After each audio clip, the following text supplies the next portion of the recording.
Video को अंत तक देखें और वीडियो को अच्छा बनाने के लिए अपने सुझाव दें। हेलो स्टूडेंट्स, कैसे हो?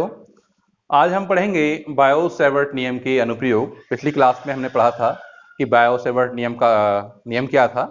आज हम उसी के अनुप्रयोग देखेंगे और पहला अनुप्रयोग है धारावाही वृत्तीय कुंडली के केंद्र पर चुंबकीय क्षेत्र। तो ये हमारे पास एक धारावाही वृत्तीय कुंडली है जिसकी त्रिज्या r है और इसके केंद्र पर हमें चुंबकीय क्षेत्र ज्ञात करना है बायो सेवर्ट नियम की सहायता से। और इसमें I करंट प्रवाहित हो रही है वामावर्त दिशा में या एंटी क्लॉकवाइज डायरेक्शन में। तो बायो सेवर्ट नियम में हमने पढ़ा था कि किसी भी कर्व कंडक्टर के कारण जब भी हमें चुंबकीय क्षेत्र ज्ञात करना होगा तो उस कर्व कंडक्टर को या उस वक्र चालक को हम छोटे छोटे अल्पांशों में विभक्त कर लेंगे और किसी एक अल्पांश के कारण हम चुंबकीय क्षेत्र ज्ञात करेंगे। बात हुई क्लियर? तो आइए, हम जानते हैं कि बायो सेवर्ट लॉ पढ़ चुके हैं कि किसी भी बिंदु पर किसी अल्पांश के कारण जो चुंबकीय क्षेत्र होता है वो mu naught upon 4 pi I D L sine theta upon R square. Mu naught निर्वात की परमेबिलिटी है, आई इस कुंडली में बहने वाली धारा का परिमाण है, dl जो अल्पांश है उसकी लंबाई है जिसके कारण हम पहले चुंबकीय क्षेत्र ज्ञात करेंगे, और थीटा अल्पांश और प्रेक्षण बिंदु से अल्पांश को मिलाने वाली रेखा के मध्य कोण है, और r प्रेक्षण बिंदु से अल्पांश की दूरी है। तो सबसे पहले हम देखें कि यहां पर ये थीटा की वैल्यू कितनी आएगी। तो देख रहे हैं यहां पर ये त्रिज्या है और ये सरकमफेरेंस है, परिधि है, और हम जानते हैं कि त्रिज्या हमेशा परिधि पर लंब होती है, यानी त्रिज्या और परिधि के बीच का जो एंगल होता है वो हमेशा 90 डिग्री का होता है, 90 अंश का होता है। तो यहां पर थीटा की वैल्यू कितनी आ गई? 90 डिग्री। और हम जानते हैं कि साइन 90 की वैल्यू 1 होती है। तो इस साइन 90 की वैल्यू को आप यहां पुट कर देंगे तो आपको मिलेगा dB equals to mu naught upon 4 pi I D L upon R square. यहां पर ये फील्ड है, ये एक अल्पांश के कारण फील्ड है जिसकी लंबाई dl है, और हम ये एज्यूम कर सकते हैं कि ये सरकमफेरेंस या ये कुंडली ऐसे अनंत लंबाई के ऐसे अनंत अल्पांशों से मिलकर बनी है और हमने केवल एक अल्पांश का फील्ड निकाला है। तो हम सभी अल्पांशों के फील्ड निकालें और सभी को हम जोड़ते चले जाएं, ठीक है? या हम क्या करें, इस dl को इंटीग्रेट कर दें। तो जब हम इस dl को इंटीग्रेट करेंगे तो हमें इस सरकमफेरेंस की वैल्यू मिल जाएगी, इस पूरी परिधि का मान मिल जाएगा, और हमें पूरी परिधि यानी पूरी कुंडली के कारण इस बिंदु पर चुंबकीय क्षेत्र ज्ञात हो जाएगा। आई बात समझ? चलिए, तो हम निकालेंगे पूरी कुंडली के कारण क्षेत्र।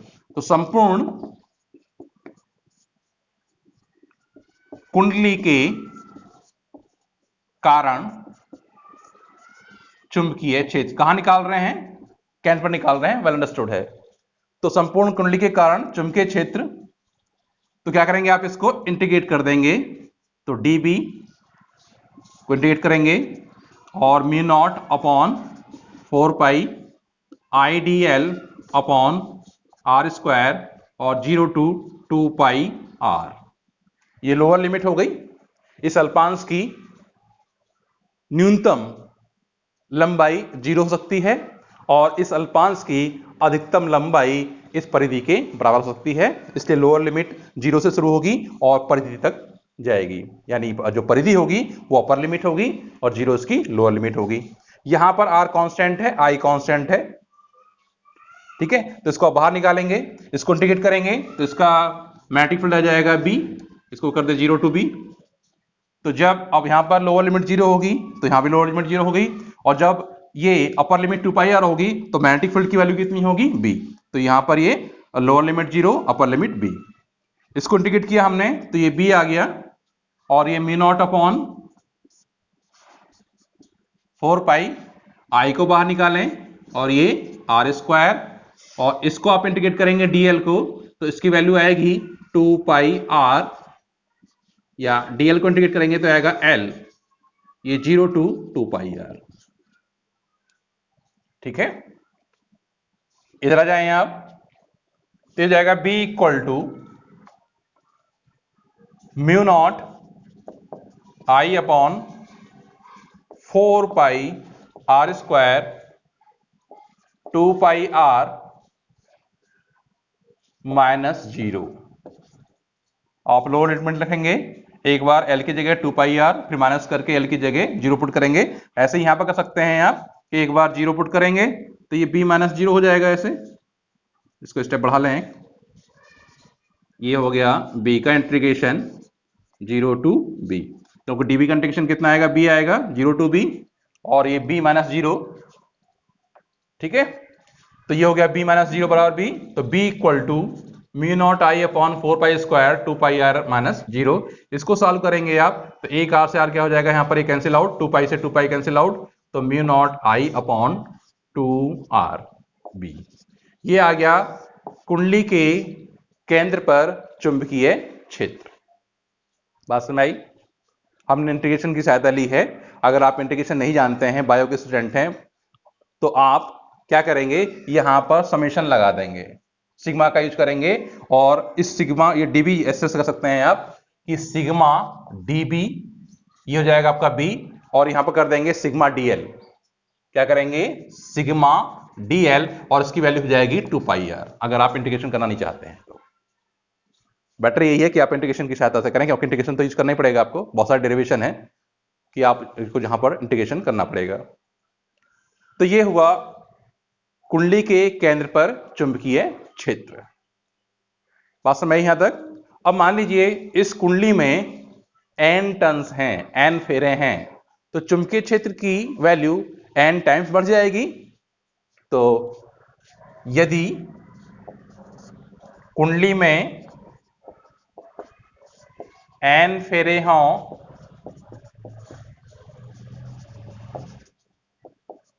तो B equal to mu naught N I upon 2R।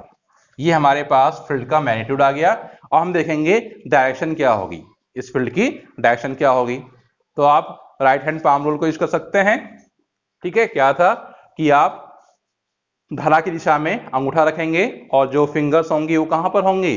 प्रेक्षण बिंदु की तरफ रहेंगी। तो जो हथेली का तल है उसका लंबवत क्या देगा? चुंबकीय क्षेत्र की दिशा देगा। तो देखें यहां पर आपने एक करंट फ्लो हो रही, इधर अंगूठा रखिए, ऐसे इन उंगलियों को केंद्र की तरफ रखेंगे, तो इस हथेली का जो तल होगा, तल का लंबवत कहां होगा? बाहर की तरफ होगा। तो चुंबकीय क्षेत्र क्या होगा यहां पर? बाहर की तरफ। इसे दिखा देंगे आप डॉट इन सर्कल।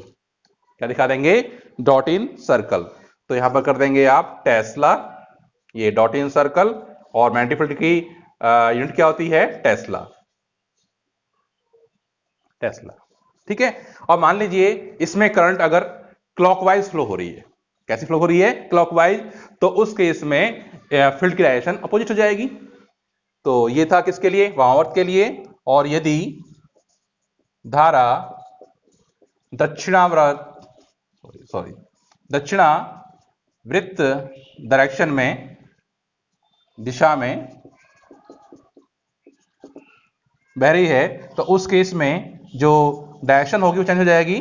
मैग्नीट्यूड वही रहेगा, mu naught N I upon 2R, और ये हो जाएगा क्रॉस इन सर्कल टेस्ला। बात समझ आई? अब हम देखेंगे कि वृत्तीय चाप के कारण चुंबकीय क्षेत्र कितना होगा। तो ये हमारे पास वृत्तीय चाप है जिसमें धारा I प्रवाहित हो रही है, और ये वृत्तीय चाप केंद्र पर थीटा कोण अंतरित कर रही है। और अभी हमने देखा था कि कुंडली के केंद्र पर जो चुंबकीय क्षेत्र होता है वो कितना होता है। तो हमने निकाला था B equals to mu naught N I upon 2R। अब ये जो फील्ड था ये पूरी कुंडली के कारण था। ये पूरी कुंडली बना दीजिए इसको ऐसे आप, और पूरी कुंडली इस केंद्र पर कितना कोण निर्मित करेगी या कितना कोण अंतरित करेगी? तो वो है 2 पाई। तो कहने का तात्पर्य यह हुआ कि 2 पाई कोण, 2 पाई रेडियन कोण, ठीक है, कुंडली के केंद्र पर mu naught N I upon 2R Tesla का चुंबकीय क्षेत्र उत्पन्न कर रहा है। तो यूनिट एंगल का, या यूनिट एंगल कितना चुंबकीय क्षेत्र उत्पन्न करेगा, तो हम mu naught N I upon 2r को 2 पाई से डिवाइड कर देंगे, तो ये आ जाएगा हमारे पास यूनिट एंगल के कारण चुंबकीय क्षेत्र इंटू 2 पाई। क्लियर? इसको और सिंप्लीफाई कर देंगे तो mu naught N I upon 4 pi R. अब हमें निकालना तो थीटा एंगल के कारण है, तो थीटा एंगल के कारण जो चुंबकीय क्षेत्र होगा हम उसकी यहां पर मल्टीप्लाई कर देंगे, तो mu naught N I upon 4 pi R into theta, तो ये आ गया हमारे पास बी थीटा। क्या आ गया हमारे पास? ये बी थीटा। ये पूरी कुंडली के कारण है, ये यूनिट एंगल के कारण है, ये यूनिट एंगल ले लीजिए इसको, और ये है थीटा एंगल के कारण चुंबकीय क्षेत्र।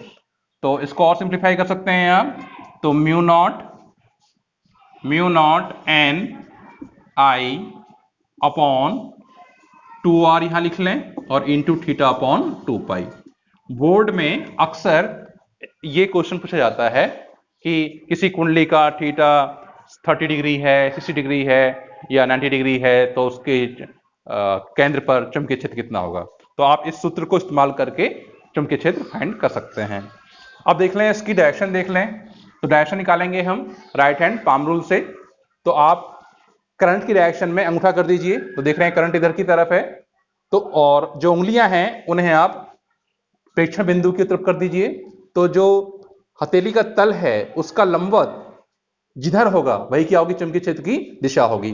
तो जब हमने अपने दाहिने हाथ के अंगूठे को इधर किया और ये बिंदु P है या वो केंद्र है जहां पर चुंबकीय क्षेत्र में ज्ञात करना है, उधर हमने उंगलियां कर दी, तो हमारी हथेली का तल लंबवत अंदर की तरफ गया, तो यहां पर चुंबकीय क्षेत्र होगा वो लंबवत अंदर की तरफ होगा, यानी क्रॉस इन सर्कल। तो क्रॉस इन सर्कल और ये टेस्ला।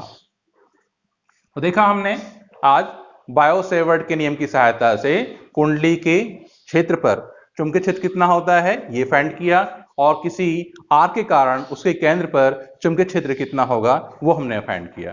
धन्यवाद।